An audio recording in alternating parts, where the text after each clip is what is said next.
Hi, I'm Dr. Mike Monroe Kiefer. I provide training throughout the United States in surviving an active shooter incident.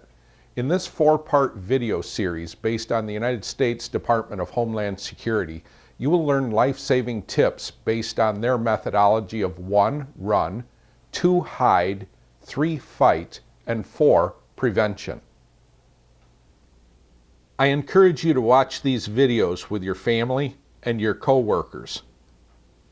Link the videos to your company website and your social media sites, such as LinkedIn, Facebook, Twitter. Contact me for the many training options available at powermindtraining.com. The three options of run, hide, fight are not to be done in order. They are actually fluid, and the distance from the shooter determines the sequence. For example, if you're under 6 feet from a shooter, you may need to fight. 60 feet from the shooter, you should probably run and hide. Fighting may also afford you the opportunity to stun the gunman so you can then run or hide. When you hear gunshots, what should you do? The run option. Stay quiet. Don't scream and alert the shooter to your location. Keep running, even when you're outside the building. Run, run, run, as fast as you can. Any shooter will tell you, moving targets are hard to hit. As soon as you start moving, you become a difficult target for a shooter to hit. Stationary targets are much easier to hit. So run as fast as you can. Act immediately. As soon as you hear shots, act within 3 seconds. Grab or stash your phone. For the ladies, you may not have pockets, as many men do with their blue jeans and pants. So stash your phone inside your bra, a little tip I learned from my 2 daughters. Also, grab an improvised weapon. If you have a weapon on your desk that you can grab, such as a pair of scissors, or in part 3 of the video series, I'll talk about more improvised weapons you may have available. But you need to be able to grab these within 3 seconds or less and run. How do you know if it's gunshots? Think. If it's not a normal sound you hear at your workplace every day, then take action.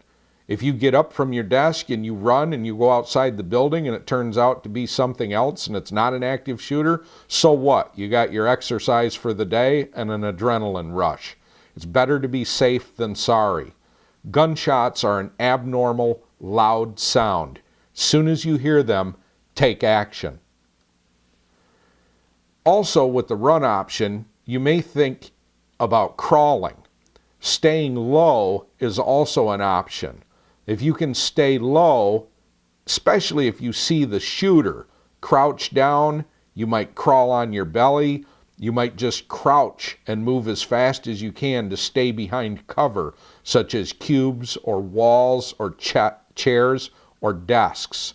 So the run option may actually be a crawl option. If there is an escape path, attempt to evacuate to your escape path. Evacuate whether others agree with you or not. Don't sit and have a meeting and decide, should we evacuate, shouldn't we evacuate, was it gunshots, was it not gunshots. As soon as you hear the sound, be moving. Leave your belongings behind. You don't need to grab your computer and paperwork. Help others escape if possible. Prevent others from entering the building once you're outside, and call 911 when you're safe. Don't pull a fire alarm. People will run out of rooms and into halls, making them very easy targets for the shooter. Also, never run with a gun or something that looks like a gun in your hands. Police or a SWAT sniper may mistake you for the shooter and shoot you. With running, think about escape routes at your work site. From your normal work spot, in a cube, at your desk, in your office, what are 2 escape routes that you have available to you to get out of the building? You should always have at least 2 escape routes to an exit or multiple exits. You could also run to a secure room and barricade the door. So your options from your normal work spot, desk or office or cube, could be one option to get out of the building and a second option to get to a room that you can barricade and secure the door. Wherever you are, know where the exits are. Whether you're in a store, whether you're in a restaurant, know where those exits are. A lot of times in restaurants, I like to sit in a position where I can see the front door so I can see people entering the restaurant, and I also have an escape route near the table that I'm sitting at. A little tip for kids to avoid child abduction. If a stranger in a car points a gun at you and tells you to get in the car or to come closer to the car, never get in the car. Run and yell for help as you're running. Many times an abduction, a predator, does not want to necessarily shoot the child. They want to abduct the child. So by running, you throw the possible predator off. And they don't want to shoot, they want to abduct. If the child starts to run, they have a good chance of escaping. So always run, even if you see the gun, even if you see a gun pointed at you. When they tell you to come to the vehicle, come into the car, don't do it. Simply turn and run and scream for help. Every safety tip you learn helps. The same safety principles apply to a workplace, a school, college, restaurant, parking garage, sporting event, shopping mall, stores. Know where the exits are. Know where the front entrance is. Know how to escape. And always run as fast as you can.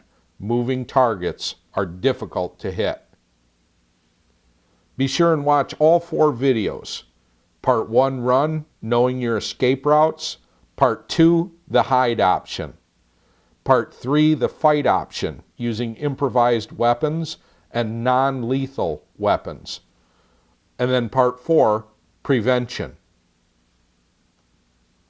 OSHA also has directives for employers where they are required to maintain a safe workplace for their workforce, their customers, and the public at large.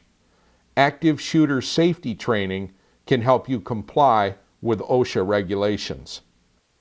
Be sure and visit my website, powermindtraining.com, for more information and educational videos. Be trained, be safe.